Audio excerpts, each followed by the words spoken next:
All right, good evening. Welcome everybody to the Neighborhood Council Election Review for Region 2. I really appreciate you joining us tonight. I know that we all have a lot going on. And so we're just going to jump into the presentation tonight. But first, I'll do some email reminders. Sorry, not email reminders, but some introductions. So I'm Michael Lectrich with the City Clerk Election Division. I have Musa, who is an election administrator with me tonight. And then we also have Mayor Lou with Empower LA. And so Musa will be monitoring the chat, helping answer questions, and also facilitating if there's any kind of complicated questions to make sure that we get to all of those towards the end of the presentation. So feel free to use the chat, but you're also welcome to wait and hold your questions until the end. And so with that, we'll just jump in and go over the meeting agenda for tonight. I'm going to go over some election documents and kind of give a little background on how we do the building of each neighborhood council election. I'm going to go over the candidate filing process. I'm also going to review the all vote by mail election model because just as a reminder, in 2025, neighborhood council elections are all vote by mail. Then I'm going to go over some election resources. And then I'm going to hand it off to Mayor Lou, who will go over the outreach engagement plan for the 2025 neighborhood council elections. And then we'll have plenty of time to go over any questions that come up. So with that, we'll just jump right in. So first, I want to talk about the neighborhood council bylaws. Every neighborhood council has their own specific bylaws built for that neighborhood council. When we look at the bylaws in the city clerk's office, when it comes to neighborhood council elections, these are the sections that we look to build the election. The first one is going to be Article 3, which covers the boundaries. This will cover the external boundaries, if there's any internal boundaries. It also will go over if there's any shared boundaries or areas with other neighborhood councils. Next is Article 4, which defines the stakeholder for that neighborhood council. This is standard across all neighborhood councils. And so in the next slide, I'll break down the 4 different stakeholder types. Article 5 is the governing board. So this is specific to that neighborhood council. It will break down the different board members that make up that neighborhood council. It will also go over term limits. If there's staggered seating, often it will include what the staggered seating schedule is like. Lots of a wealth of knowledge. Next, we have Article 10, which goes over the election specific information for that neighborhood council. This includes the voting ages, the voter verification type, if there's any voter specific, like a model information that's specific just for that neighborhood council, that would be covered in Article 10. Then we have attachment A, which is the visual of Article 3. So it's the NC map. And then lastly, we refer to attachment B pretty often, which is the governing board structure and voting. So this will list every seat that's on that neighborhood council, how that seat is seated. So if it's a selection, election, or appointment, then it will have the candidate requirements, and then it will go over the voter requirements for that seat. And so we take all of that information and to build the election specific for each neighborhood council. And so I just want to highlight the 4 different stakeholder types when it comes to neighborhood councils. The first one is live. So this is anyone who resides within the neighborhood council boundaries. Then we have work. So anyone who provides services within the neighborhood council boundaries. Own property. These are stakeholders who own real property within the neighborhood council boundaries. And then we have community interest. The community interest stakeholder is defined as a person who participates in a nonprofit organization that has continuously maintained a physical street address for not less than 1 year and performs ongoing and verifiable activities and operations that benefit the neighborhood. So that one is a little complex, but the key is that the person participates in a nonprofit organization that has continuously maintained a physical street address for not less than 1 year within the boundaries of the neighborhood council. And I do want to just note that citizenship is not required for these stakeholder types. These are the 4 stakeholder types, and as long as they meet these requirements, they are eligible to be a candidate and voter. So what we do, so we take all of that information I just mentioned, the bylaws, the stakeholder types, and we compile the ballot voting models, or BVMs for short.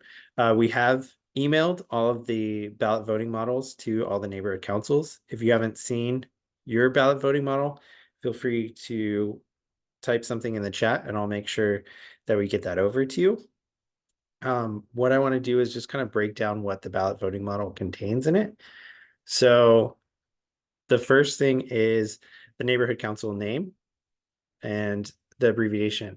This is something to highlight only because this is the name and information that's going to be available on all of election materials. So that's covering everything from the ballot to the certified list of candidates to the election results.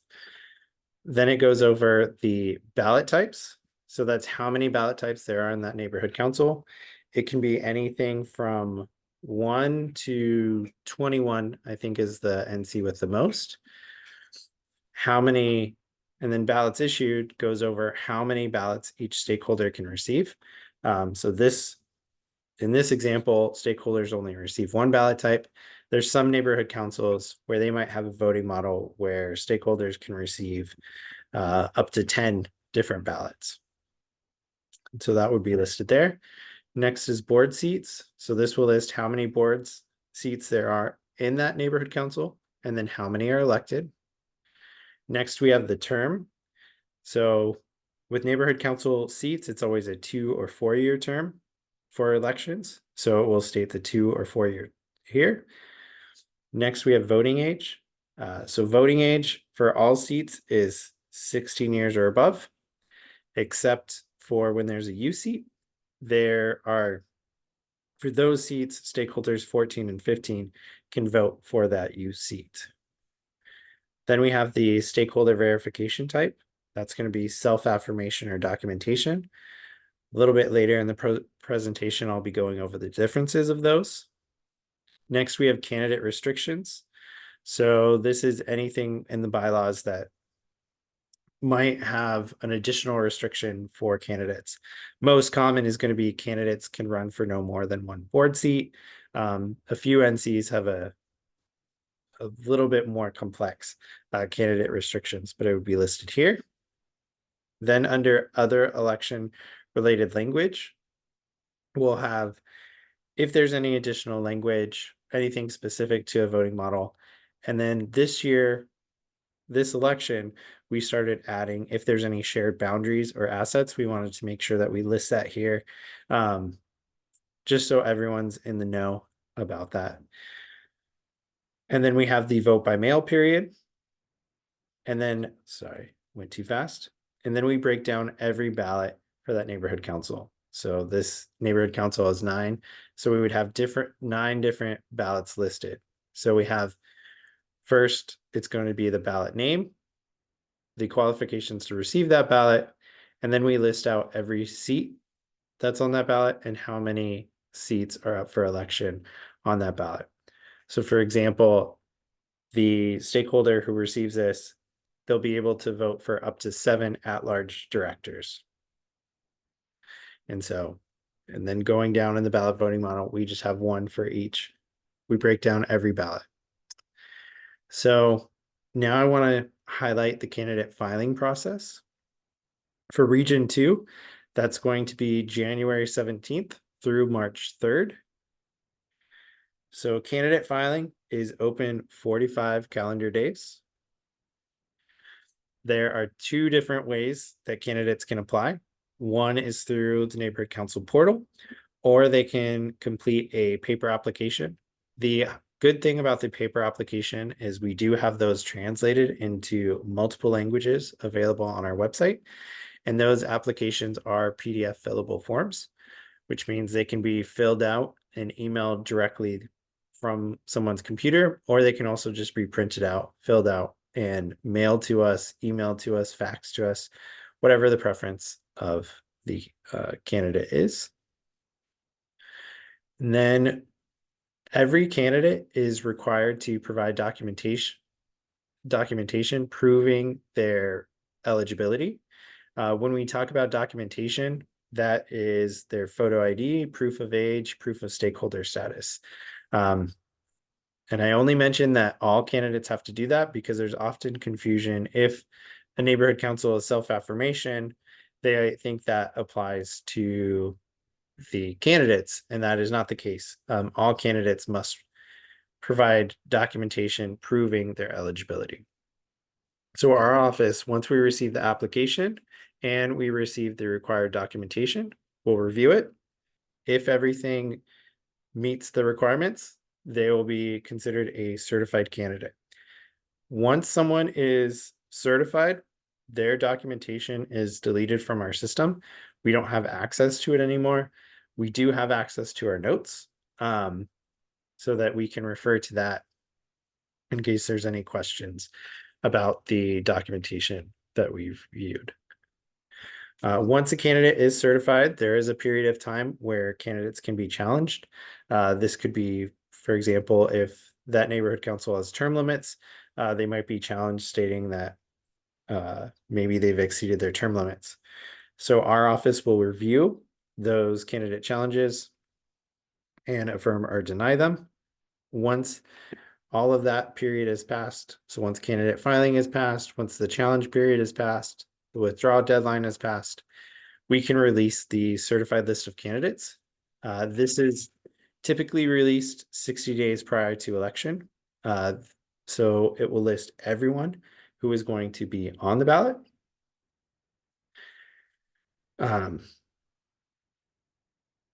It will have them in the order that they will be on the ballot. And then in addition to releasing the certified list of candidates, we also release a contact list for all of the candidates to the neighborhood council so that they can contact the board members if they're having candidate forum or if there's any information they would like to pass on to the candidates, they can contact them. So now I'm gonna switch screens really quick because I want to go through the candidate filing applications. So this is the 2025 Neighborhood Council candidate filing application. So this is the paper application. And so the first portion is the neighborhood council information where the candidate writes their neighborhood council and then the seat that they would like to run for. Then we break it down to the candidate information section. So the candidate puts their name on their ballot. So one thing to note when it comes to neighborhood councils, the name on the ballot can be the name that you're known by in the neighborhood. It doesn't necessarily have to be your legal name. So for example, here, this candidate wants their name Victor to be on the ballot rather than their first name Theo. For whatever reason, that's the name that they're known by in the neighborhood, so they can run by that name. Next, they can put their pronouns. This is optional. This is only listed on the candidate website. Then they include their first name, last name, their birth year. Typically, we only need birth year. Usually it's with the UC. We might have to ask for the month and date. just to make sure that they meet the requirements. But typically, since most seats, it's 18 years or above, as long as we know the year, that is fine. And then there's an option to include a phone number and email address. This is optional, but highly recommended, because if we have any questions about the application or we need to contact the candidates, we can use this to contact them. I do want to highlight that if we get an application that only has a name and a phone number, we will be reaching out to those candidates to see if we can get the information we need to certify their candidacy. So we don't need everything filled out. It's always ideal, but we'll work with whatever we get. And so next is the question, are you a current board member in this neighborhood council? Yes or no? And then there's an option to initial if you agree to receive neighborhood council information from Empower LA via text. This is optional. It does not impact the application. And then under that, we have, scroll too far, the qualifying address section. So we have this broken down into the 4 different stakeholder types: live, work, own property, community interest. And then the candidate can input however they are a stakeholder in that neighborhood council. So for example, this candidate put in the organization that they work for, the street address, and then they marked that they're an employee.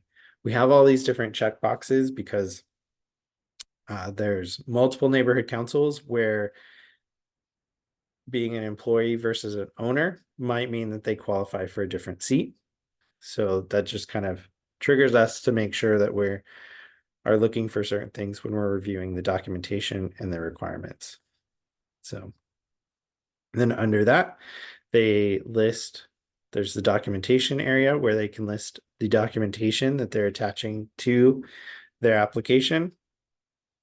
But again, if they don't attach documentation to their application, we will be contacting them, letting them know what documentation we need, and the deadline for that. And then they sign under penalty of perjury and date.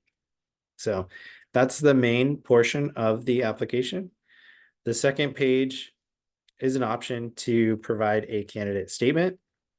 If someone writes a candidate statement here, we match it exactly word for word when we put it on the candidate website, which I'll show you in a little bit. So that's the paper application. Then I want to go over the neighborhood council filing portal.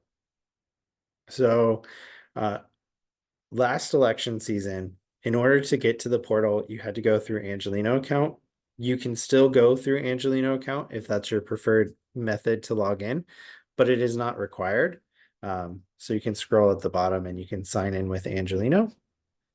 Or if you want to go straight through the portal, that is an option. It's a pretty easy option. All you do is you click need an account register here.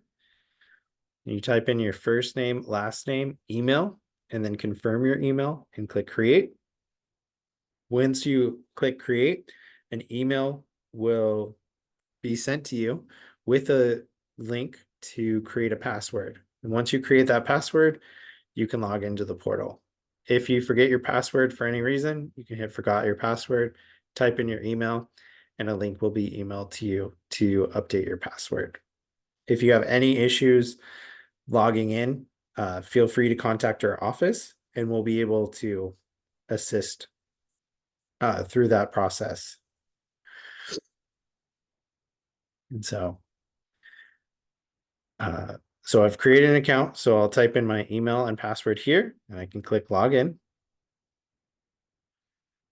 And so the application, the neighborhood council filing portal is for candidates and voters. It's the same process to log in. And once you have one login, that's all you need. So I have it clicked for candidate here, and you can click create candidate application. And you can start going through the candidate filing form. So in the portal, we've broken it down into 5 different steps. The first step is going to be neighborhood council. So from the dropdown, you can select a neighborhood council. Once you select your neighborhood council, you're going to see the seat names. And so it's only going to list the neighborhood councils that have candidate filing currently open.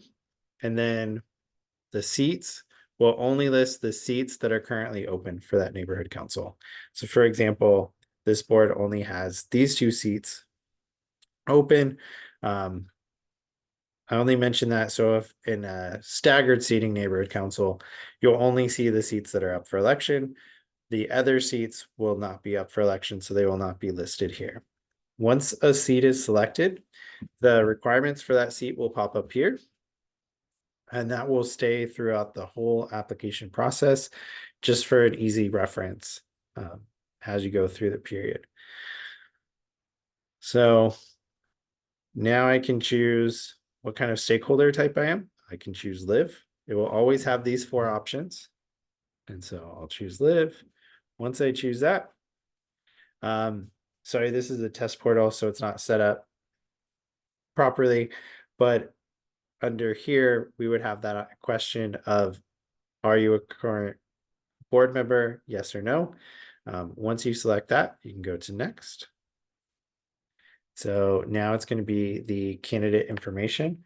The nice thing about going through the portal is the information you put with your registration will be populated here. This is editable. So you can see it pulled my first name, last name, and email that I used when I created the account. But like I said, this can all be changed. But first, let me put my name on the ballot so I can put the name as I like it on the ballot. You have pronouns, which is optional. And then I have first name, last name, date of birth. So with the portal, it does ask that you put your full date of birth. However, we know that some people would prefer not to put their month and date here. So in those situations, you can always put 0101, and then you can put the year that you're born. And if we see that 0101, we know, because mainly we're just looking for the year. It's just like I mentioned, there's certain, if you're close to the age requirement, we might have to take a closer look to make sure that the month and date would still make you eligible. Then we have email. Again, this is optional. And then phone number. So I can click decline to state phone number. And then we have the option, click if you agree to receive neighborhood council information from Empower LA via text. And so you can click it or unclick it. Again, this does not affect the application at all, but I'll click it. And then you can hit next. So this is step 3, where you input the qualifying address. So let me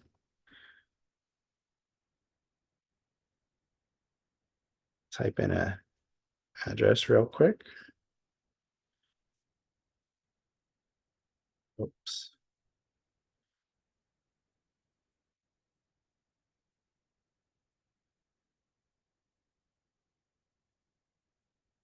Right. Then once you type in a qualifying address, and the qualifying address is whatever your stakeholder type is, it's the address associated with that. So for example, if I work, it's my work address. If I have community interest, and maybe because I attend a school within the neighborhood council, it would be the school address. Or if I attend a church, it could be the church address there. Once I type in that address, you can click verify qualifying address, and it will populate. Unfortunately, oh, it's back up and running. So when you type in the address, it will show, it outlines the neighborhood council, and it will tell you if it's within the boundaries. Worst case scenario, if for some reason it's mapping outside of the boundaries, There will just be a message stating that we'll have to review it on our end. It does not stop the application from being submitted. We just might have to take a closer look and contact the candidate in those cases. And one thing to note as well is this will be what's highlighted will depend on the seat. So if the seat only requires that it's within the neighborhood council boundaries, it will show the whole neighborhood council.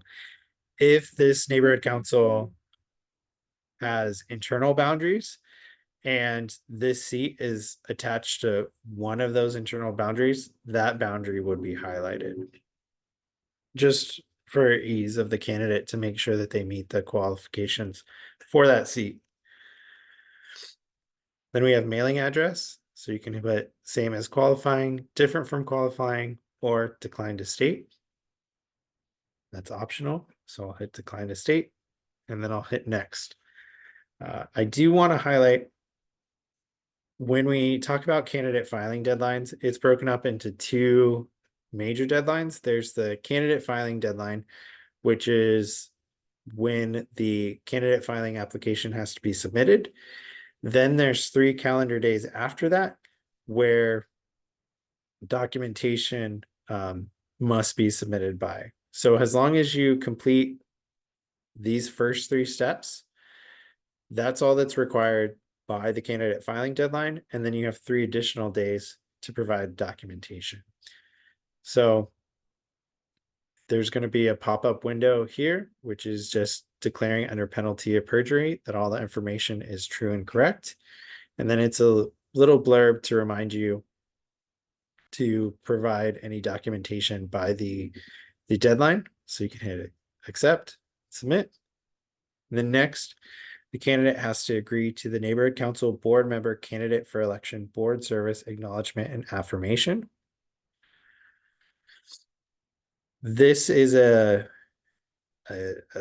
document that has a wealth of knowledge about neighborhood council systems and information about neighborhood councils and board member actions. This is on our website. It's also a part of the handbook, so it can be referred to later. But if you scroll to the bottom, you can click accept and submit. And so once you do that, the application is considered submitted. And that's all that's required by the candidate filing deadline. And so there's still the 3 additional days to provide documentation. This is the documentation upload page. And so we do have a link here. If a candidate has any questions about what kind of documentation they can upload, the documentation guide is a good base of knowledge for what we can use. And it has kind of specifics. So for example, if it's a seat where I have to prove that I'm a homeowner, we have the different documentation type we would need. So it's examples of proof of home ownership. This is not an exhaustive list. This is just kind of a list of the most common things we receive. Examples of photo ID and examples of proof of age. So that can be really helpful. But we're always going to see the 2 different sections here, which is going to be proof of ID and proof of live, because I chose the live stakeholder type. If I chose community interest, this would say proof of community interest. But what I'll do is I'll choose driver's license. I'll select a file.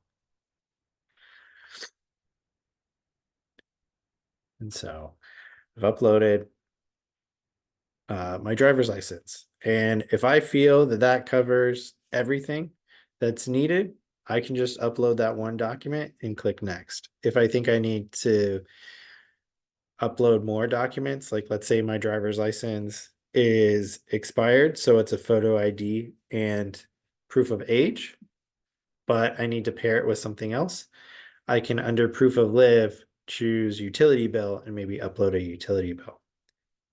So under that, but I'll say driver's license good, so then I can go to next. And this is step 5. Step 5 is optional. And step 5 can be done long after you submit your candidate filing application and after submitting documentation. This is where you can upload candidate photo and statement. So you can do it at the same time. You can also change it multiple times through the election season, as long as it's done prior to 35 days prior to the election. But let's upload a photo just so I can show you the process. You hit select file. So I'll choose a photo. And then you have the option, you can kind of resize it a little bit. It is always going to be this rectangle shape, just so all of the candidate profiles are the same size, but you can see that I can edit it a little bit. And then down here, I can see how I kind of changed it slightly. I can be like, okay, I like that. So I can hit use this image. And then under that, I can include my candidate statement. One thing to note with candidate statements is candidate statements are restricted to 1,000 characters. That's 1,000 characters, including punctuation, spacing. If you're translating your application into Spanish, you want some in English and some in Spanish. That all has to be limited to the 1,000 characters. What's nice about if you do it in the portal, so let's say, let me just type in oops.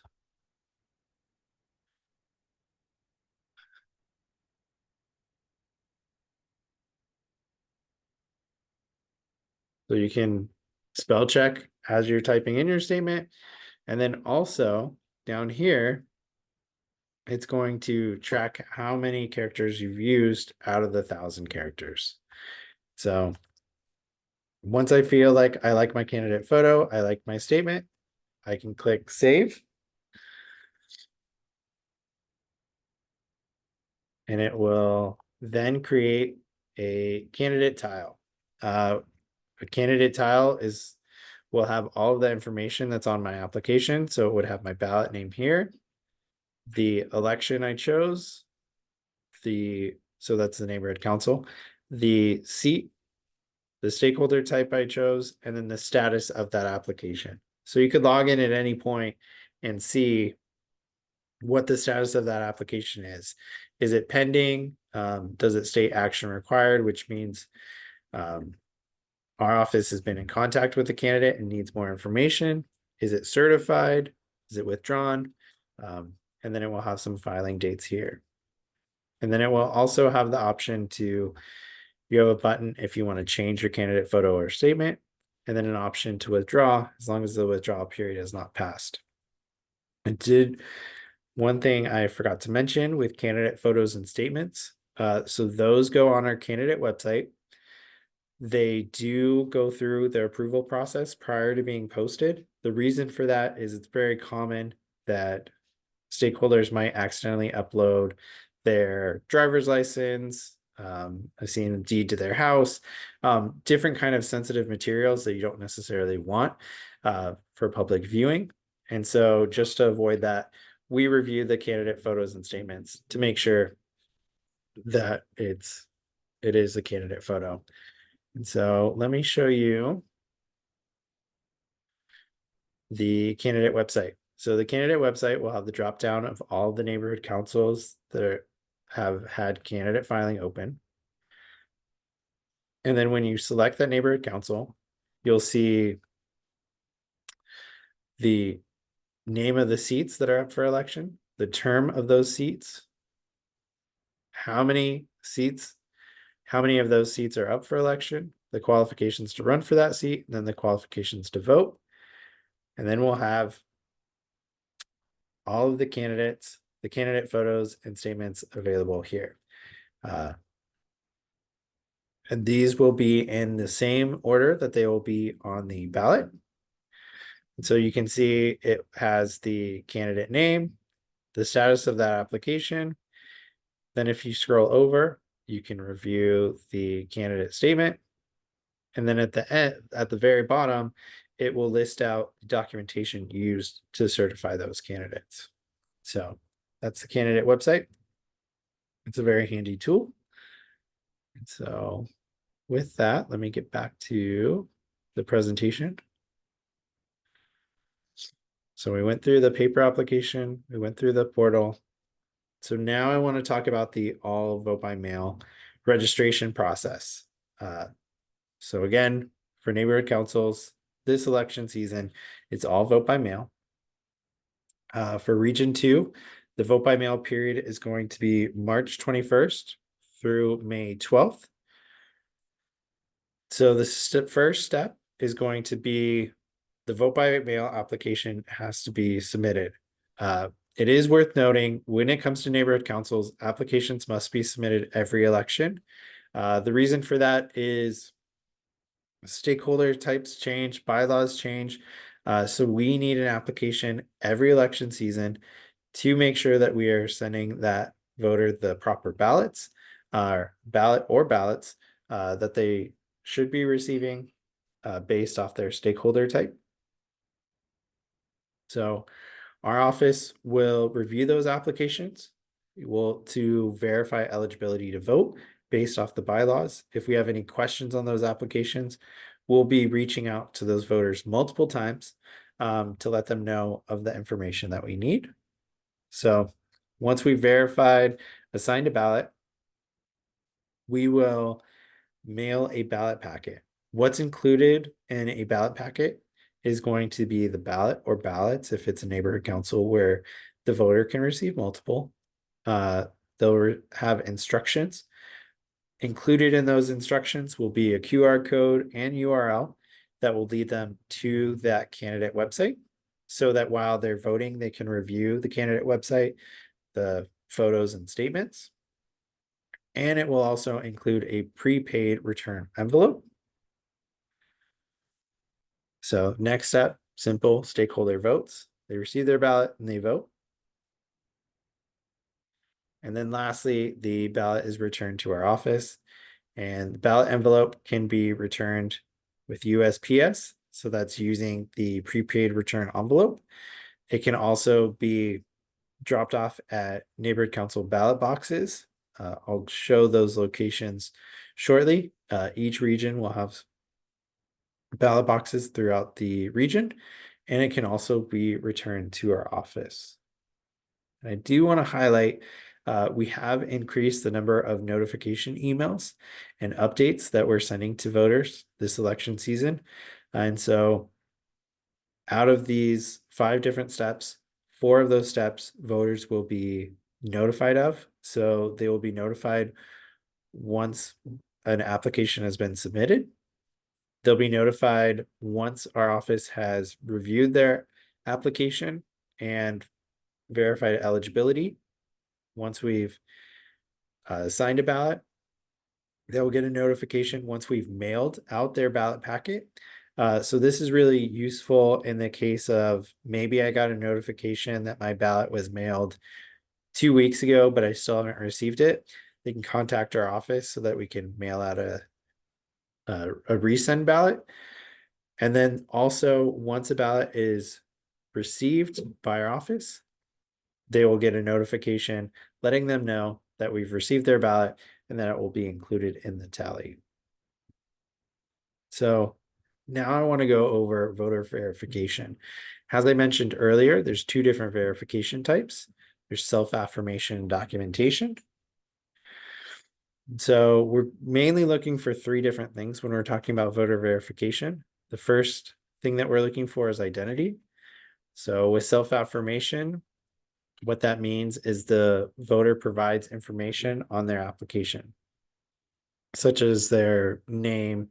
And when it comes to documentation, that requires a photo ID. The most common example is going to be a driver's license. The second thing we look for is age, because there's always an age requirement when it comes to voting. So with self-affirmation, they're providing their date of birth on the application.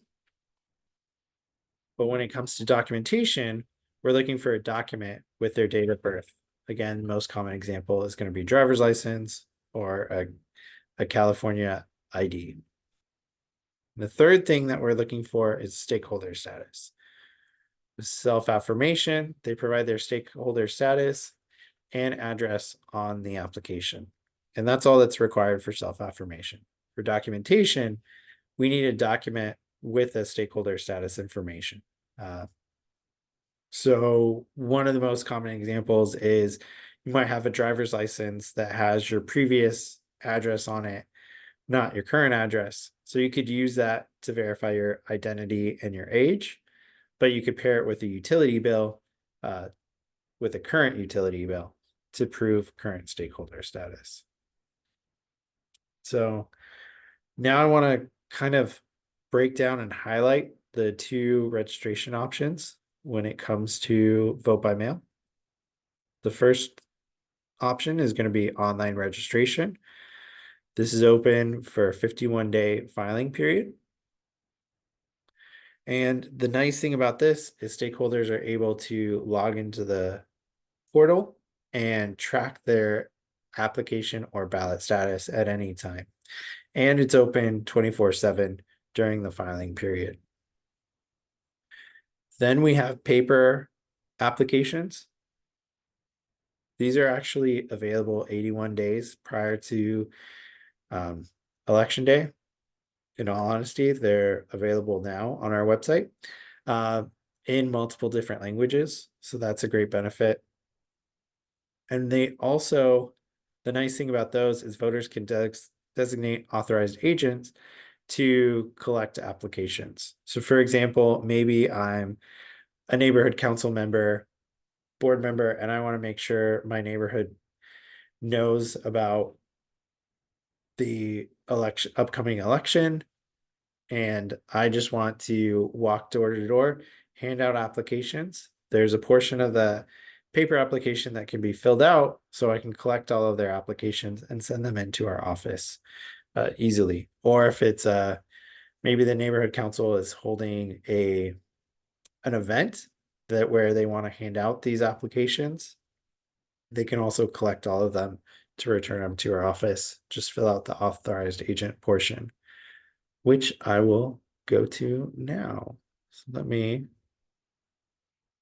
switch screens again. And so this is the 2025 Neighborhood Council Vote by Mail application. It's similar to the candidate one, but it's a little bit simplified. So the first section is going to be the voter information, where the voter will input their neighborhood council. Then they input their first name, middle name, last name, their birth year, and then they can include their phone number and email. Again, this is optional.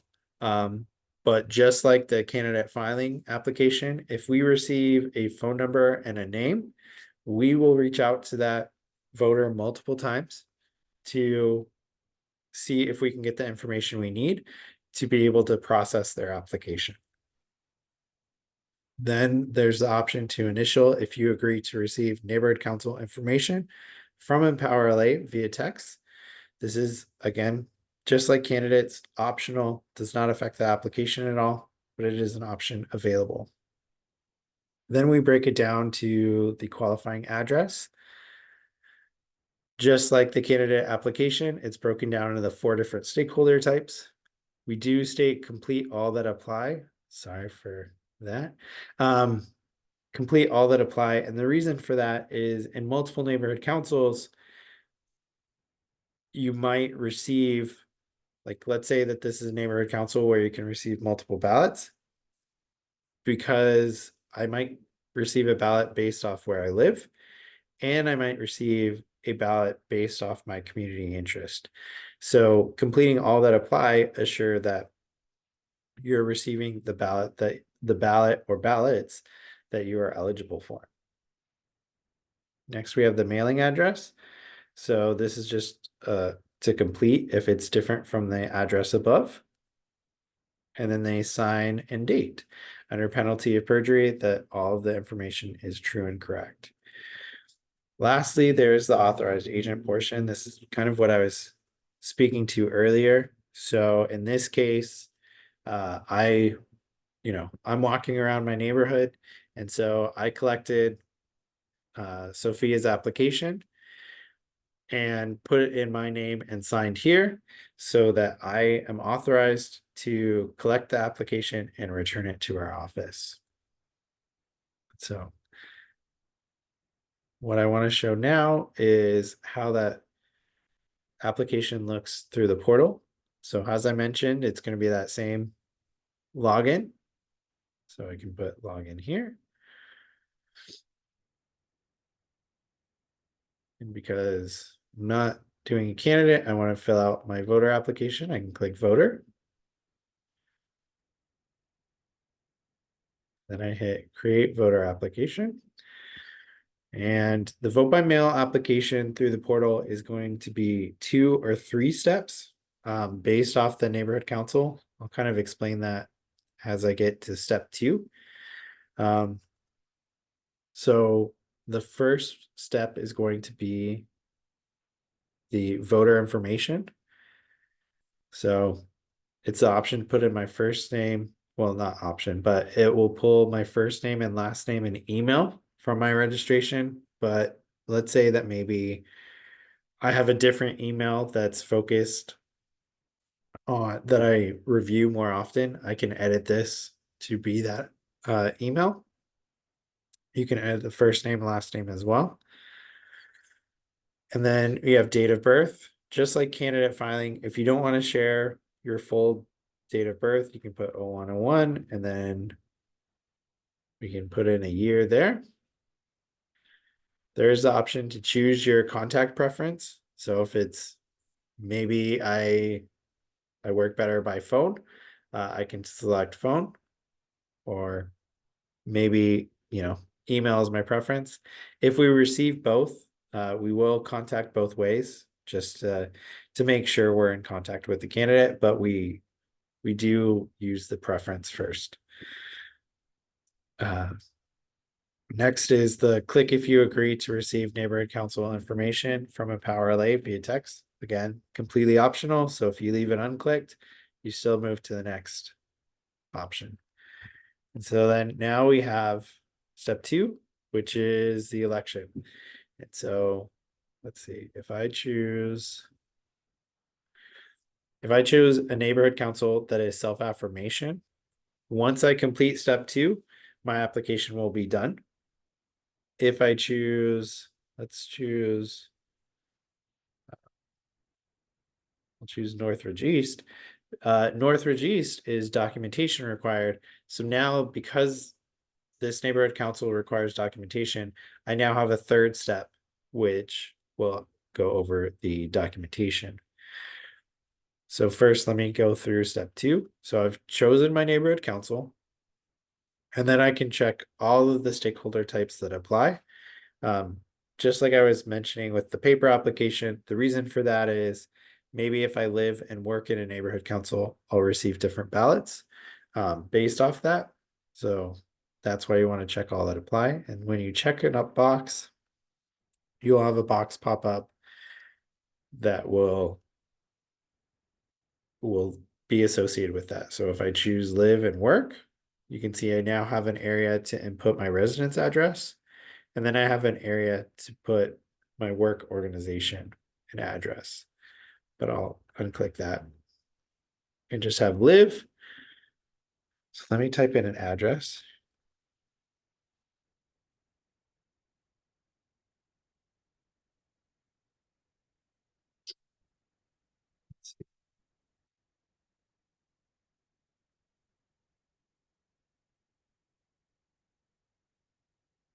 And when I click in, once I enter that address, I can click verify address.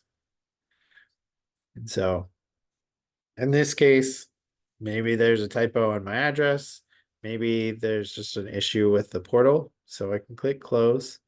It's not going to stop me from submitting my application. It just means that we'll just have to review it. Because as you can see here, could not verify qualifying address. It will be checked after application submission.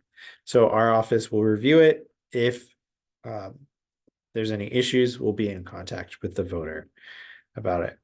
And then we have, let me just copy this so you don't have to see me type it twice. The option to include well, it's not the option, but you include the mailing address. It's Name. it's spelling his last name Oh, LASSN. yeah. Thanks. I figured it was my spelling issues tonight. Oh, yeah. Thank you, Glenn.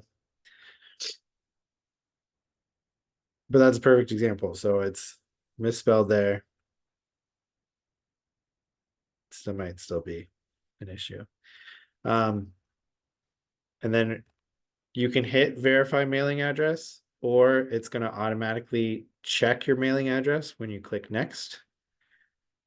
And so when you click next, what it does is it will have a pop-up of it's checking the USPS mailing address.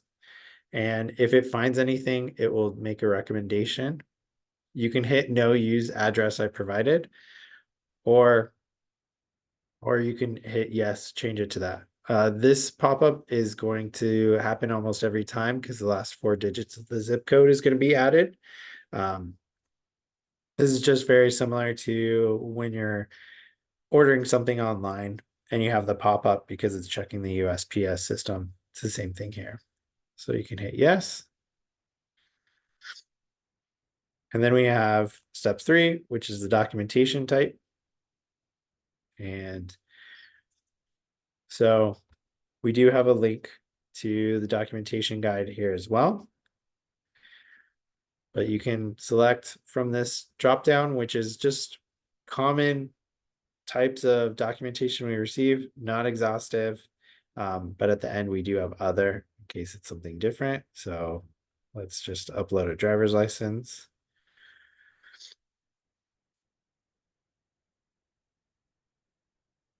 So it's uploaded, and then I have the option to include multiple documents if needed. And I can hit submit. And there's a pop-up of just declaring under penalty of perjury that all the information is true and correct. Once I hit accept, everything is submitted. And I will have a voter tile for each application that I input. With neighborhood councils, I might be eligible to vote in multiple neighborhood councils. So I would see every application that I have here. You can see the neighborhood council name here, the status of that ballot, the first name and last name, email, and submission date. And so you have a lot of different options. So like this one, for example, has been mailed. This one is awaiting ballot assignment. So that's something our office will do. And then it will be, the voter will be emailed once the ballot has been assigned and input into the mail. And so when it comes to the portal, you can only submit one voter application per neighborhood council. So let's say that I'm in a household with 3 other family members.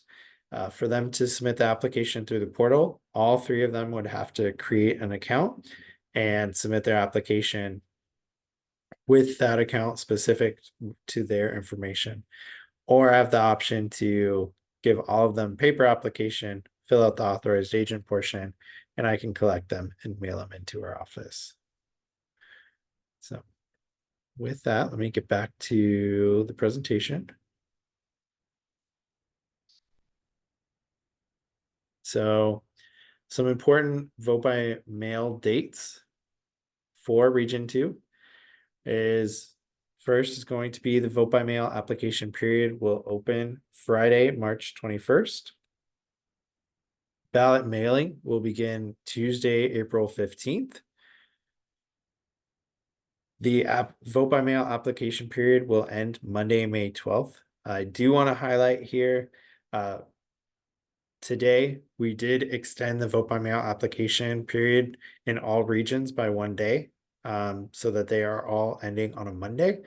So there might, and that information will be communicated shortly, so that you might have that it was previously Sunday, May 11th, but we've actually added an additional day.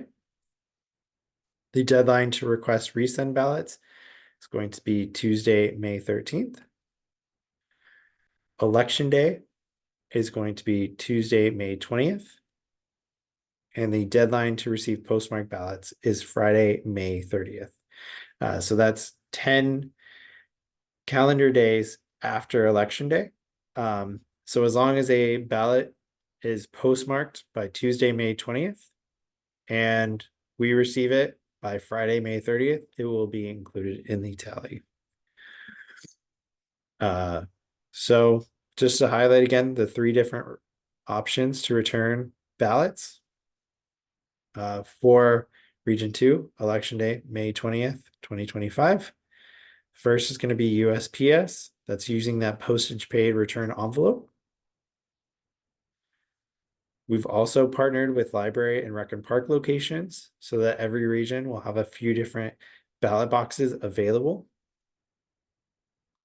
And ballots can also be returned to our office. So there's a few locations, rec and park and library locations in Region 2 that we will be utilizing. What will be available at these locations will be candidate filing applications. We will also have vote by mail applications available. And this is where they will have ballot boxes available in Region 2 throughout the season. So during the candidate filing period, that's when candidate filing applications will be available. During vote by mail, that's when vote by mail applications will be available. And then ballot boxes will be available starting 35 days prior to election day, because that's the first day where ballots can be mailed. So these locations will have those options available. And then lastly, I just want to highlight election administrators. So we have 4 different election administrators who are assigned to different neighborhood councils throughout the system. These are the 4 assignments they have for Region 2. So feel free to reach out to your election administrator should you have any questions. Election administrators are sending frequent updates to neighborhood council boards that will include emails notifying them that candidate filing is opening. We also are emailing stats throughout the candidate filing period so that the neighborhood council board can monitor how many applications have been received, what candidate filing is looking like. That will be the same with vote by mail. We'll be emailing when vote by mail opens along with stats so that they can see how many ballots have been, how many applications have been received, how many ballots have been mailed out, things of that nature. So feel free to reach out to your election administrator. If you have any questions, you can also reach out to me. I'm happy to answer any questions you have. And with that, I am going to hand it over to Mary Lou. Thank you, Michael. Good evening. Thank you for joining us. I'm going to share my screen real quick. Hopefully it works seamlessly. Awesome. Okay, awesome. If there are any questions, as Michael stated, we'll have plenty of time because my portion of the presentation isn't, fortunately, isn't as complex as Michael's. It's more logical, and I think as you all are in the community and are already doing a lot of engagement as part of your roles, I think it's easier to understand, and some of you have joined us in some of the previous presentations, so some of this information is not new. If we haven't met, my name is Marilu Guevara. I'm the Director of Awareness of Engagement. Look forward to meeting you, hopefully at an upcoming meeting, at an engagement event. I lead the department's efforts as it pertains to community engagement and civic engagement, I think furthering the efforts to bring in awareness to the work that you all do in your communities, the empowerment that neighborhood councils and the system bring forth throughout the city of Los Angeles, and all of that. So I'll try my best to keep an eye on the chat. I only have one screen, so I'll do my best. All of that information. So I'll do my best. So anything that kind of has to do with the city clerk's office, I think Musa and Michael will kind of address. Everything else I'll address in my portion. So with that said, we'll go ahead and get started. So just to reiterate, I think for our department, as I'm sure for you, our vision is to have a successful neighborhood council election cycle. And for us, obviously, in terms of metrics and in terms of statistics, translates to a lot of candidates, a lot of voters, and an increase in neighborhood council awareness in the short term, obviously during the election cycle. In the long term, it means a continuous cycle of civic engagement, capacity at your committee meetings, an increase in attendance at your neighborhood council board meetings, and a thriving neighborhood council system. So for us, this is an impetus for us to build awareness of the neighborhood council system, and see it go into its next 25 years. So our vision is to build a continuous civic engagement cycle and hopefully use these elections to propel us into a vigorous neighborhood council system. So obviously we can't accomplish this entirely in one election cycle. So this is only one election. So obviously we hope to just see a lot more candidates come into the system and increase our awareness by seeing more voters participate and bring people to your meetings. So in that, we hope to increase our messaging through these 5 pillars, which is using our messaging and communications engagement. We do that best through our grassroots efforts, through our partnerships that be city and community partners, that be internal and external, candidate and voter engagement throughout the different phases of the election cycle, and support and coordination with neighborhood councils. So that be the 99 neighborhood councils that make up the system and the up to 1,800 public servants, which is you all, that make up the system, and advertisement. Those different elements throughout our city, either paid or organic media formats that we utilize to get our messaging across our stakeholders.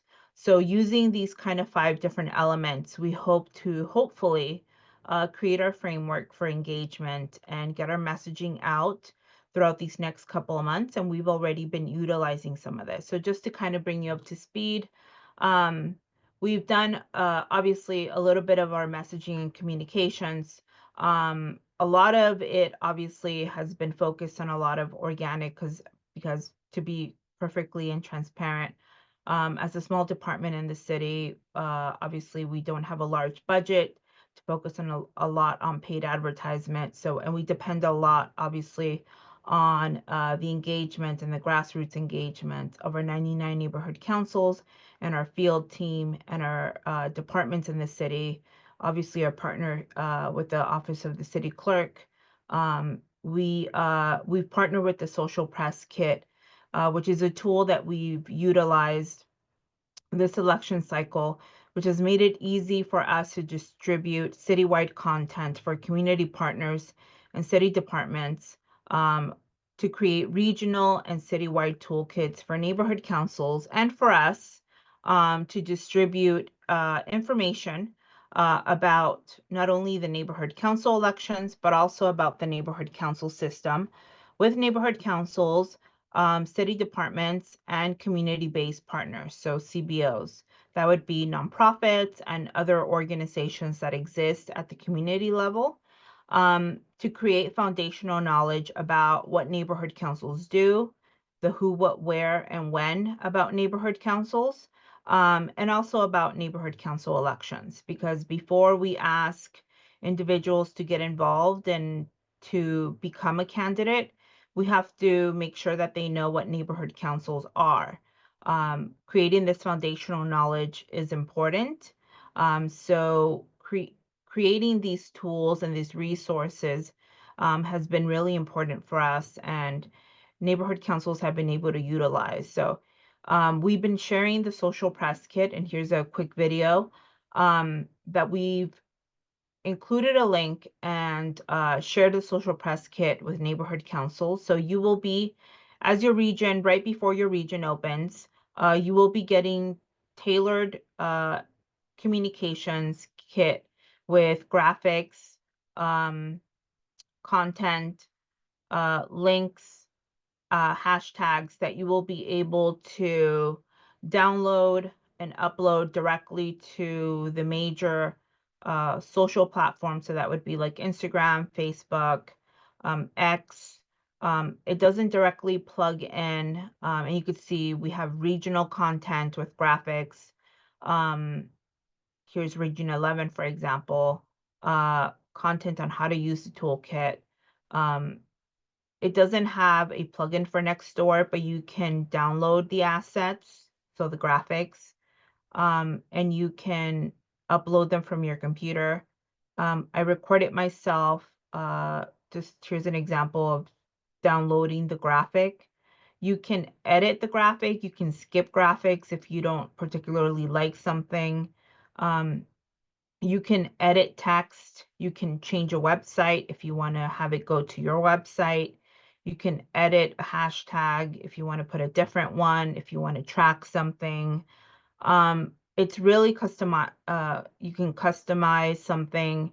It has different regions, so you can put something, you can find region 2.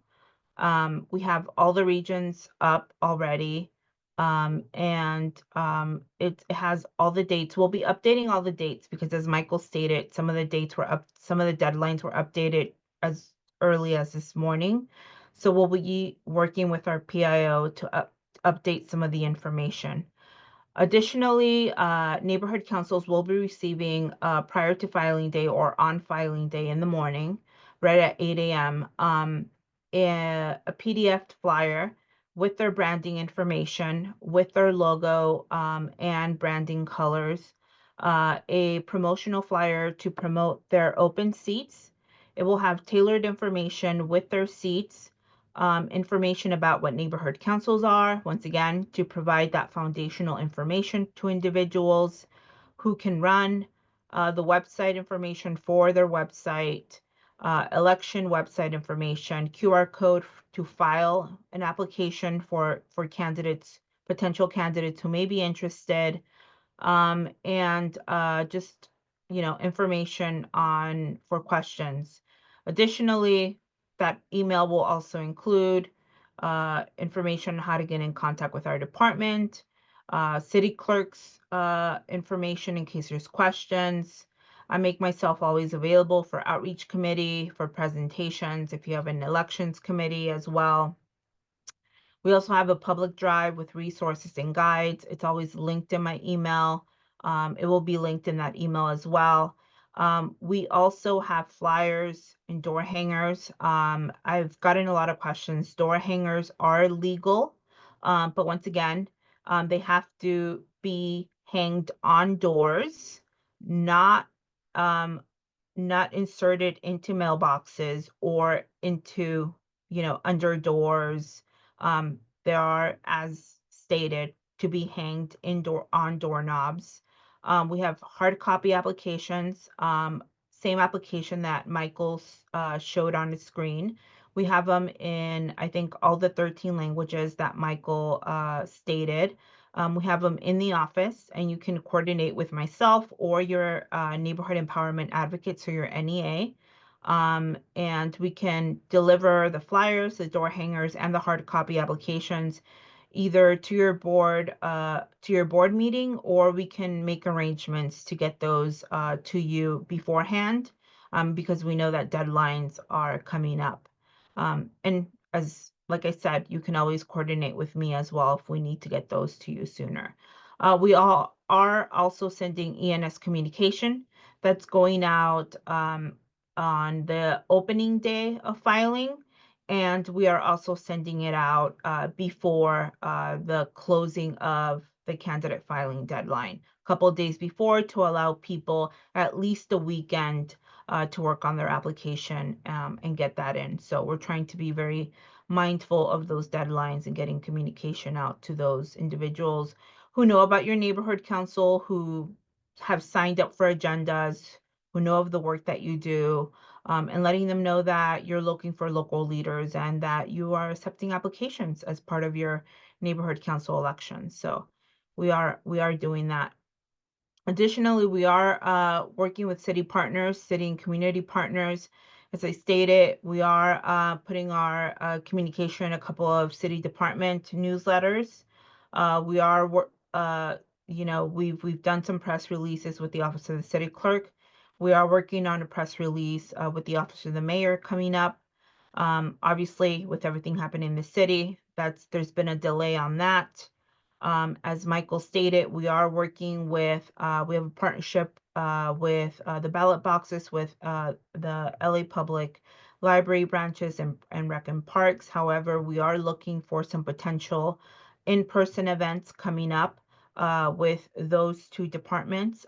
We have more to announce on that with the schedule of events, so look forward to announcing some of that.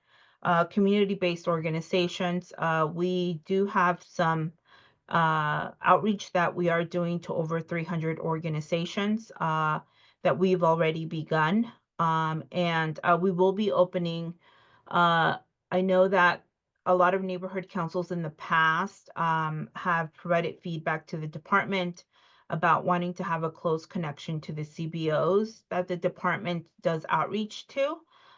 As I mentioned, I know that I have an open drive with guides and resources to neighborhood councils.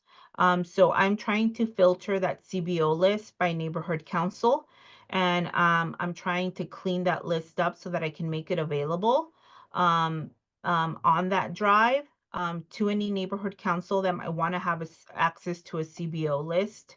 So I'm trying to clean that list up so that I can make it available on that drive, so that it could be available to neighborhood councils who may want to have access to CBOs in their area. So hopefully looking forward to making that available to neighborhood councils and hopefully building that list from there.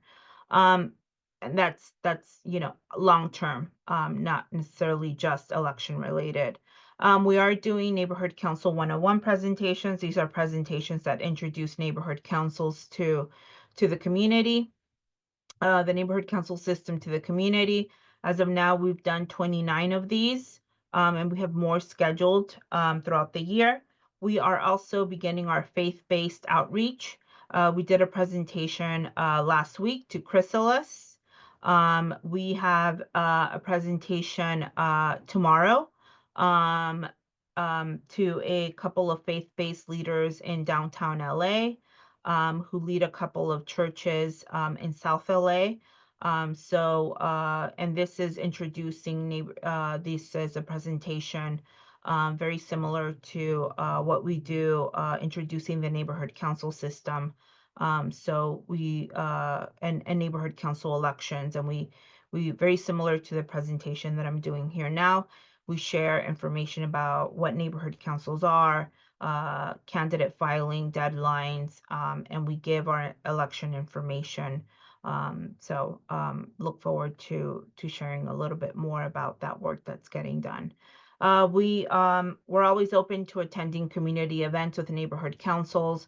Obviously, the Kingdom Day Parade, we were excited to participate in that this Saturday. That's been postponed. So look forward to hopefully participating in that. when it does get rescheduled.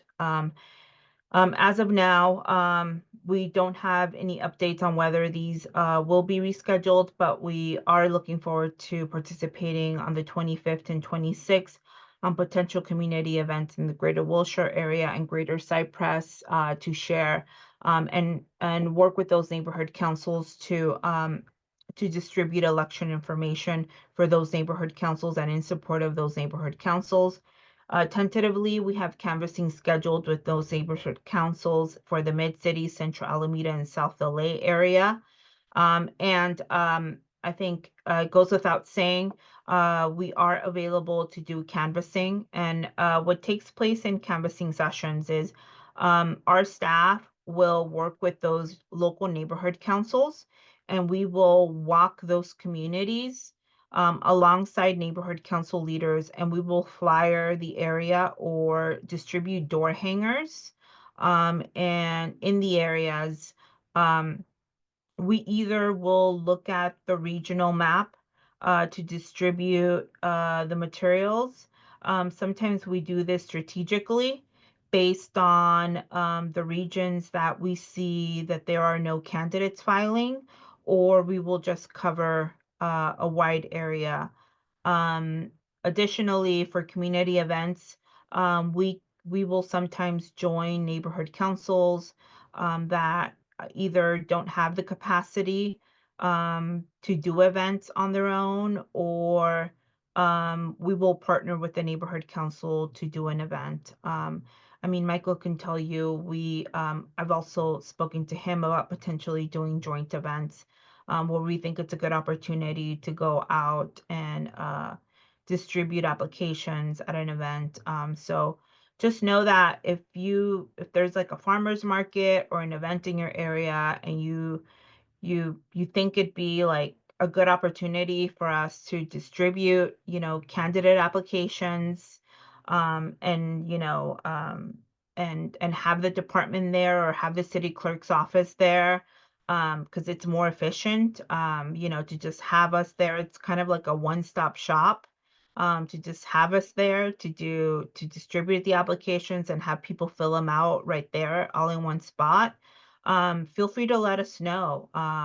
We enjoy going out and supporting events and joining you, along with also, kind of walking the community. Done it a lot. So we can definitely do it, especially if there's like a ballot box or in the area. I think that's we can, provide applications and tell people where the drop-off box for their candidate application is, so they can go drop it off. So I think that's a great opportunity there. And we are, I think I mentioned we are working with the mayor's office to maximize our outreach. As Michael mentioned, our applications now include an opt-in option for texting. Not necessarily innovative, as a lot of us already receive text messages from different departments, or we opt in to receive, communications, not just via email, but to our phones, as a way to kind of keep in touch and receive communication, stay updated, on a lot of things on our phones. So we decided to pilot this as one way to reach out to individuals and see if we can reach even more people. The mayor's office has a list, and we took her team's offer as and thought it'd be a good opportunity for us to see if we could reach even more individuals, and seeing if we could possibly reach new people that haven't heard about neighborhood councils and neighborhood council elections. Obviously, with everything happening in the city, I think priorities are somewhere else on emergency response. We are looking to reignite that conversation with her team next week, and we scheduled a meeting. So we look forward to kind of seeing if we could start that next week. So just full transparency, in case you haven't received anything on your phone, we look forward to kind of starting that again. The next couple of slides, I think, will focus a little bit on engagement and awareness at the neighborhood council level and some of the support that we've been providing neighborhood councils in a way that they could help, that we could work and help each other on implementing and helping to reach stakeholders at the very grassroots and local levels. You know, when I am working with election outreach chairs and outreach chairs, a lot of the questions that I get from local leaders at the neighborhood council levels is, you know, how can they possibly expand the neighborhood council's long-term outreach, and what can they do to ensure that neighborhood council elections, you know, reach not only new individuals, but you know, are successful and garner more attention and reach an even greater number of candidates. And the following slides are some of the, I think, first things that come to mind and some of the tips that I always offer. You know, I think one is, you know, identifying key local partners. I think you all know your communities better than we do. You know, and I think first off, you know, knowing your key community-based organizations that operate in your neighborhood, you know, your trusted messengers, those that have, you know, a built-in network in your community, that can help you amplify your message.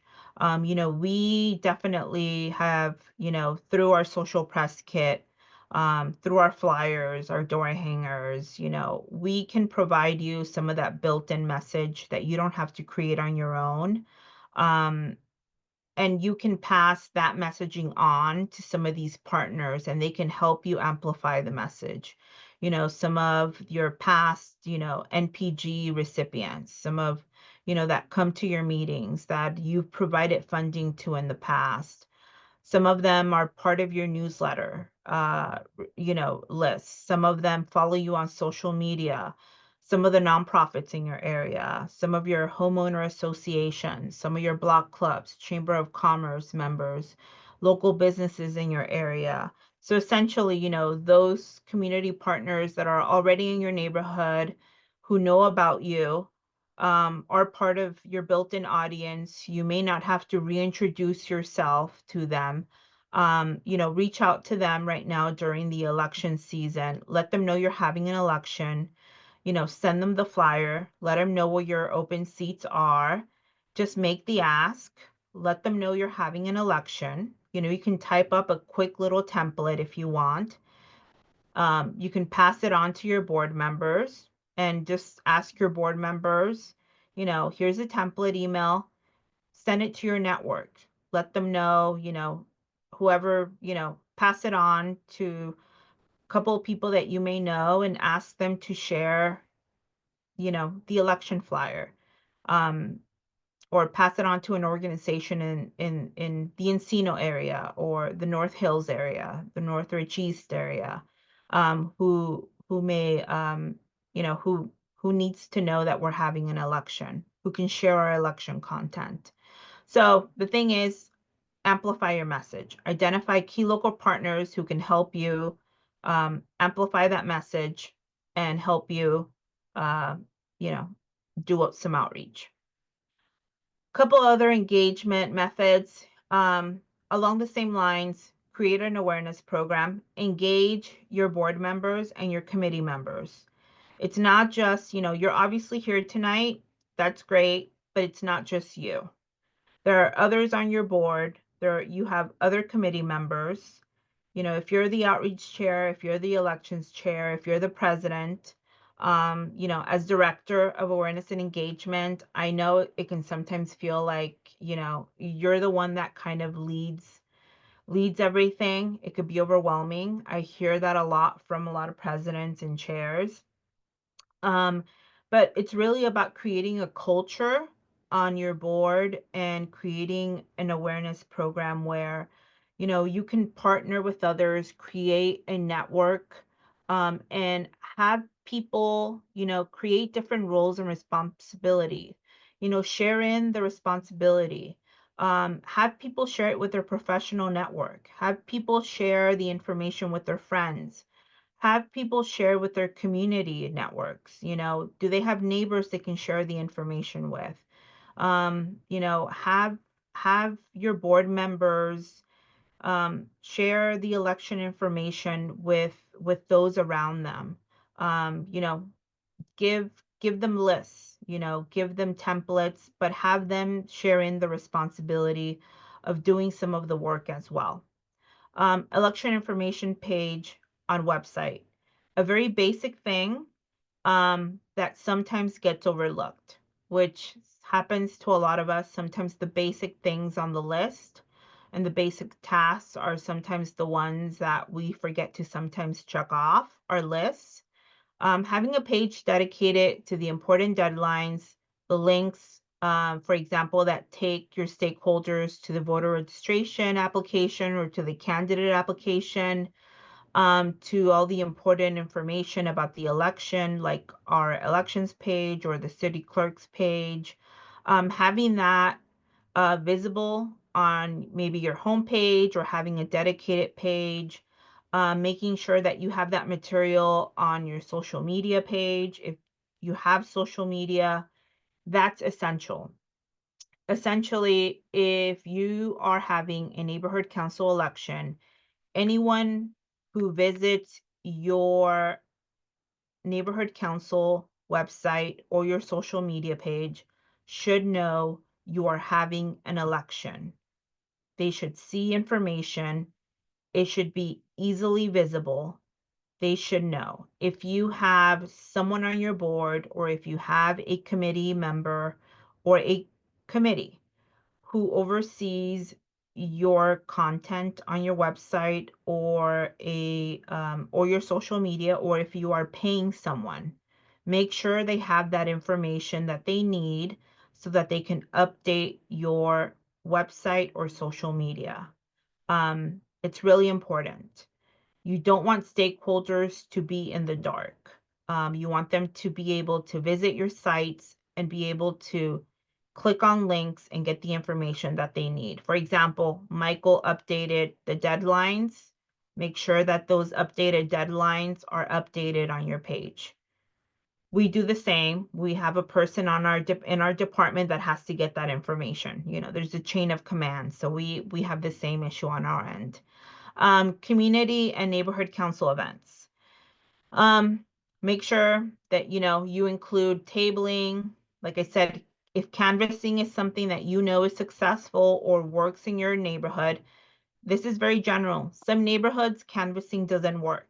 Like I said, your neighborhood, for example, and if you live in the Foothill Trails area, canvassing doesn't work in that neighborhood, right? You just can't walk that neighborhood. It won't work. So your neighborhood best. If tabling is best, then that you want to include that into your outreach method. If canvassing works, then canvassing is something you want to think about.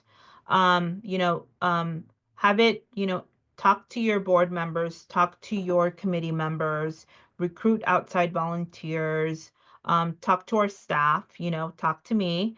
If you need capacity, we are available. I always tell neighborhood councils and neighborhood council committee members, don't say no to opportunities if you don't have capacity. Check in with me. If you need support, I've gone to many events to support neighborhood councils, and provide staffing. And even members of our administrative team or members of our IT team have provided staffing for neighborhood council members. So please consider us a resource, for staffing events, specifically during election time, because we know that we need to get information out. We're here to support you. Social media, I think I've said enough, using Facebook, Instagram, not Twitter, it's X now, and Nextdoor, and other online social platforms is important. It's a good way to get and distribute election information. I will say not everybody's online. Obviously, we want to be inclusive. There's a lot of people that choose not to be online. So you know your neighborhood, you know your neighbors best, you know your stakeholders best. I always say, think about where people get information in your neighborhood. With that said, you know the coffee shops, you know where people hang out in your neighborhood. I was just in Pico Union not too long ago, and I told that neighborhood council, you know where people are in Saturday morning or on Sunday morning. You go where people go. If people are hanging out at a particular spot on the weekends, go where they are, post a flyer where they hang out. Um, Try to figure out, where do people seek information? Where do people like go in your community? Where are the free bulletin boards? If there's a yoga studio that people go to, talk to that yoga instructor. See if, talk to a board member, see if you could go do a quick, you know, introduction at the yoga studio. See if you could post something at a bulletin board. See what you can do. Coastal San Pedro went around and spoke to local businesses, and they posted flyers at different storefronts. That was wildly successful for them. I walked around to do canvassing, and I saw their flyers at like every business down in their little downtown area, because they had walked and talked to all the small businesses in the area. That worked for them. So figure out what works for your neighborhood. Where do people go? Where do people hang out? Where do people get their information? Social media is one place where people get their information, but it's not the only place. Like I said, if there's a lot of senior centers, that's one place as well. Um, and I think, I'll say, advertising, organic, non-organic, paid advertisement. Micro newspapers are great. There's a couple of them in the Valley. Um, you know, um, we're working with some PSAs and some radio ads and some radio interviews. Online ads on obviously social media. So college campuses, universities, if you have them within your service area, they're a great resource during election time, and non-election time, especially if you have a youth seat. Consider, high schools a part of your outreach. Um, and I think I could say so much more, but obviously I'm always here in case you have any questions or any feedback. And I did see there was some questions, so I'll stop sharing and I'll take a look at the chat. If you want, Mary Lou, I can ask them for you because I have them kind of Oh, sectioned. So thank you. Glenn Bailey was asking, in addition to receiving text from a power relay, do you know if they will be automatically communicating via email going forward? That's in regard to the candidates. And then also the question of, so Region 2 will be receiving their outreach packet this Friday. Just clarification on that. Glenn Bailey, he has his hand if he wants to clarify. Okay, the first question, do you know if they will be automatically communicating via email going forward? Glenn, you can unmute yourself. I think we're a small group here. I think it's all good. Oh, Yeah. thought I couldn't. Okay. So just to clarify, so, okay, opting in for text, got that. I just want to make sure that you're not opting in for email. That means that Empower LA is capturing all those emails and are including in whatever communications that you have. And this is not just candidates, this would be for voters too. Because both you're allowing opt-in for text. You're asking for opt-in for text. I understand that because some people have to pay for their text message. I understand that. So my main concern is just to make sure that that everyone, voters and candidates, are included in the e-blast, and obviously they can always opt out of e-blast. I just want to confirm that. Thank you. Oh, yeah. I think I understood your question, and let me know if I didn't. Are you asking if when they opt in for text, they're exclusively only opting in for text and not email by checking off that particular box?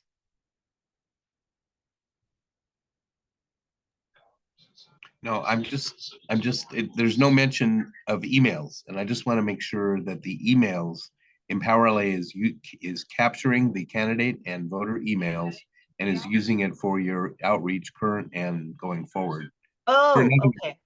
other words, if you had the email addresses like for everyone from last cycle and the cycle before that, and you're using that for outreach, people may have voted, say, last cycle, right?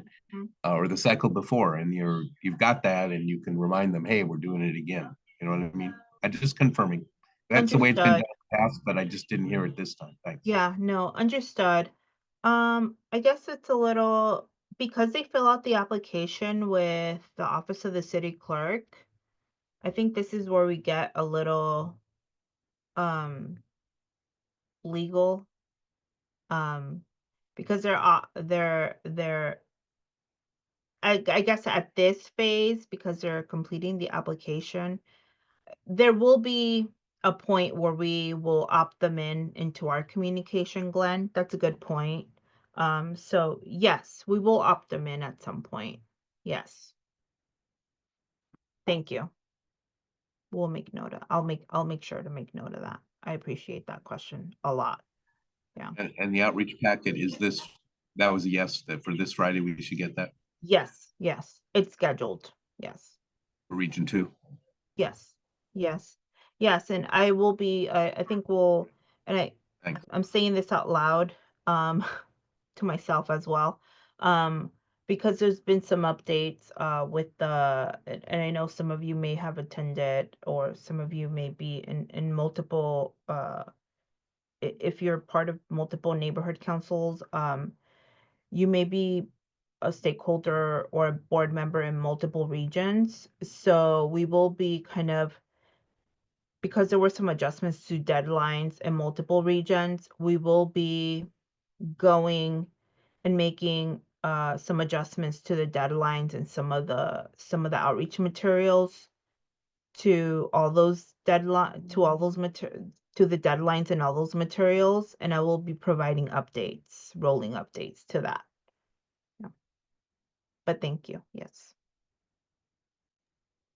All right, great. And then George, I think you have a question or two. Feel free. I do, thank you. Mine mainly pertain to website links of where to direct people to. You shared a lot of information on sites, and I was kind of looking at the web addresses, but it looks like they were specific to your presentation. So just want to ask for specific website links to where they can file for the candidacy, for voter. I guess at one site, the portal where you can file for both either voter or to be a candidate. If I can have that website link, because on my postcard that we'll be sending out as a mailer, I'd like to direct them to a link where they can apply to become candidates. The other question I had is in regards to the available board seats that are up for election for our particular board. In the BVM, it reads that we have 6 available seats, but when I go into Empower LA for our neighborhood council, I only count 5 seats that have a 2025 expiration date. So I'm curious which seat may have a wrong expiration date. What I can do, I can look at that and I'll get back to you to see what that is. I know sometimes the roster just there can be a lot of movement and stuff like that, so things can get lost a little bit, but I'll make a note. So tomorrow morning, hopefully tomorrow morning, I'll send you an email that will break down who's in which seat. And then I'll include what we have, because sometimes like the link to the portal can be a little bit long. Right. So we have a short version Let me just pull up, we have an FAQ that has, we created kind of short links that can be really helpful. Let me, Yeah, that'd be great because I was looking at the link to the postcard that our council used when I ran, and it was a pretty long link, and I'd love to make it easier for voters to go to a shorter one. so, and what we do, I think this link will work because we have an FAQ, and so we created short links, and it's like clerk.lacity.gov/NC candidate, and that will take candidates. The reason that we like that page is, yeah, we'll have a lot more information than that's just the portal, but it has a video that gives direct information about how to go through the portal. So if they have issues on that, we'll have the same thing with the voters and stuff like that. And so this FAQ has kind of like the short links that we've been using. So that I see that. So would that be the clerk.lacity.gov/NC candidate? yeah, so that would be for candidates, and then we have one that's the same thing. On the other page, we have I see. make sure it's NC. Actually, you can do NC portal. Oh, yeah, I see that. So if There's that one too. got it. So clerk.lacity.gov/NC portal, and that you can apply to become a candidate there too. Yeah. Okay, So we have a few, like that just is a kind of my easiest way to see some of the short links. sweet. Thank you. And then just as a side note for everybody here, we do have these printed out. If your board would like any to hand out to stakeholders, we're happy to coordinate delivering some of these. So And your NEA should have some, so if you communicate, and once again, you can always reach out to me as well, or Michael, but your NEA should, we have some in the office, so your NEA can definitely get some to you. We can drop them off to you or coordinate that. Great. And so just to be clear, so any candidate has up until March 3rd to submit their application to become a candidate. And that's for Region 2. let me just make 100% sure. So I'm looking at just January 17th through March 3rd. Yes. I say that because I'm going to finalize my postcard that I'm going to present to our board for approval, and just want to make sure I've got my dates right. Yes, March 3rd is the deadline. Okay. All right, cool. Are there any other questions? Michael, can you Yeah. copy me on tomorrow morning's email regarding the roster? Just so Yes. that if there's a correction on our end, I can make sure it gets done. Yes. Yeah, I Thank you. definitely will. Just no, it might take me a little bit of time to No before pressure. the I election, just but want yeah. to make sure I track it. Thank you. Yeah. And then Gary, I see a question. Hi, Michael. Hey, Good Gary. to see you. How do we get a copy of this recording specifically for Region 2? So I will be emailing. My goal is hopefully tomorrow.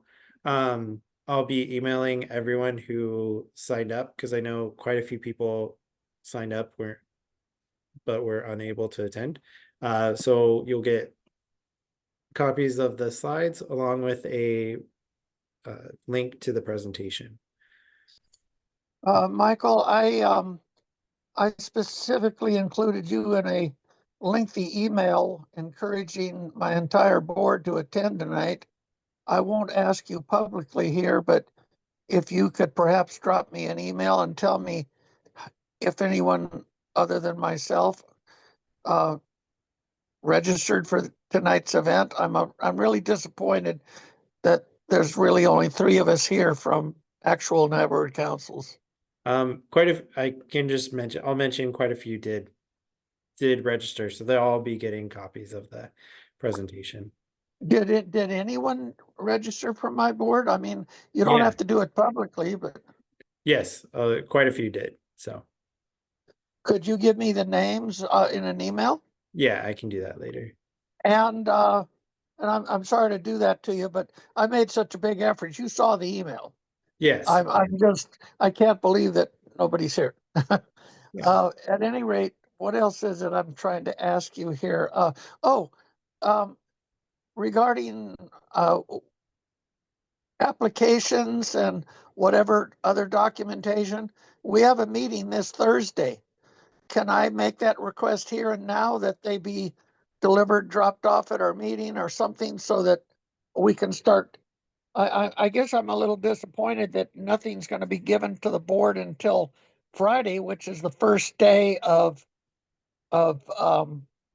candidate filing, when in fact we already feel that getting a mailer out is late at this point. It should be out already before candidate filing.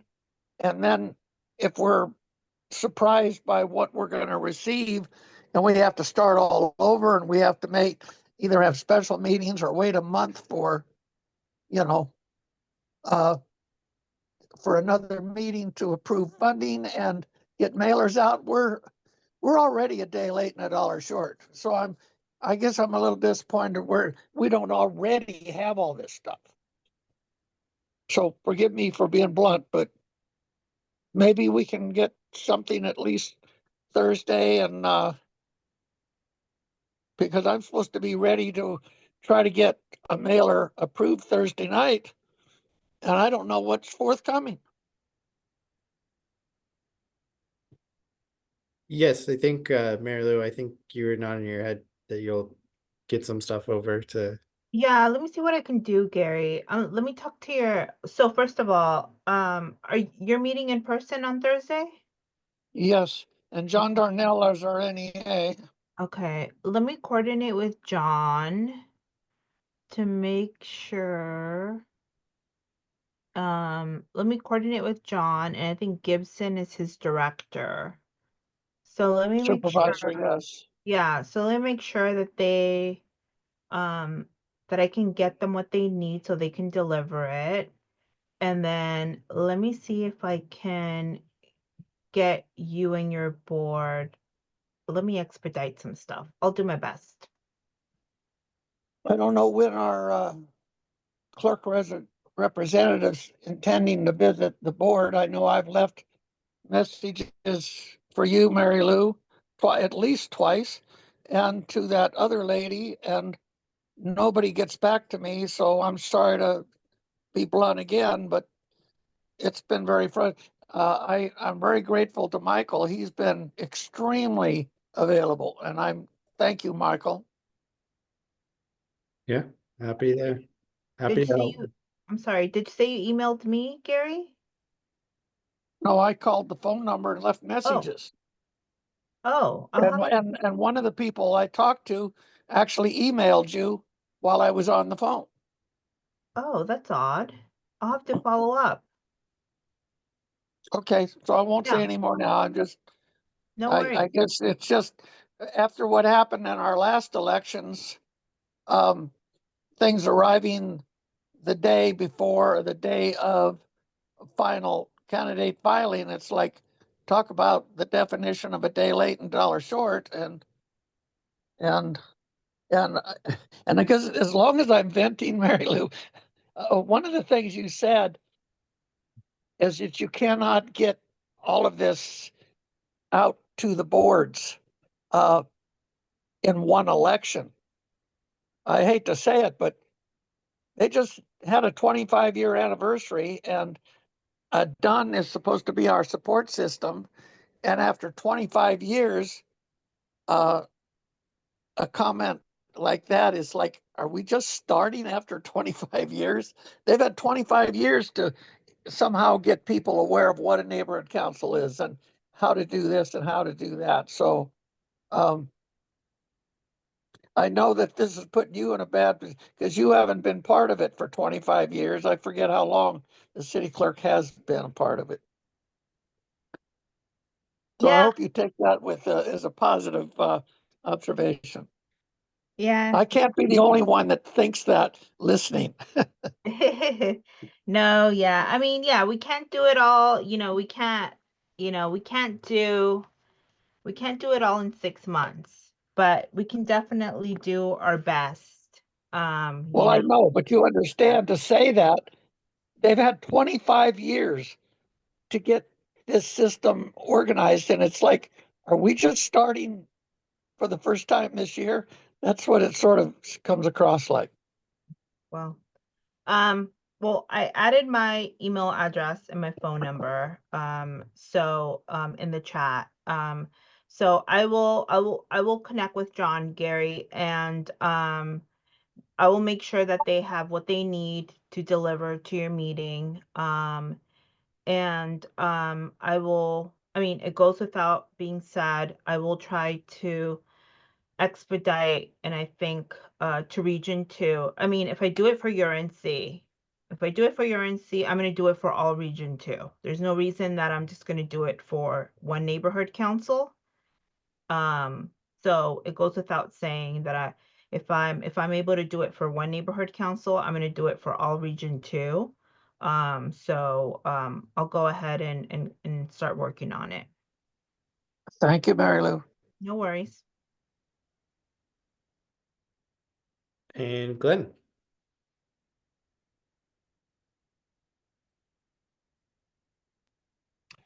Mary Lou, I likely will be at that same meeting on Thursday night. So if there's anything in it, anything that would be helpful for Northridge East, we're meeting virtually. Northridge East? Okay. Thing All right. that I'm making note of it, Glenn. if there's if there's anything that would be helpful that I could take, not purpose of what Gary has, which is add a board, right? But if there's anything, I do have the generics, Okay. and I do have a couple of hard copy of. Can I send you an email, Glenn? And I can. Yeah, but the only thing I would print is black and white. Anything that's color, I would want to get from the department. Okay, not a problem. I'll communicate via email. And I have no idea what that might be, and if nothing, fine. But I just want to put that out there. Okay. All right. Okay. All right. Thanks. All right. Are there any other questions? If not, then thank you for attending tonight. And so, as I mentioned, I'll be emailing out this recording. It will be available on our YouTube as well. So feel free to share that link with any board members that you'd like to. And so with that, thank you. And let us know if there's anything you need from us.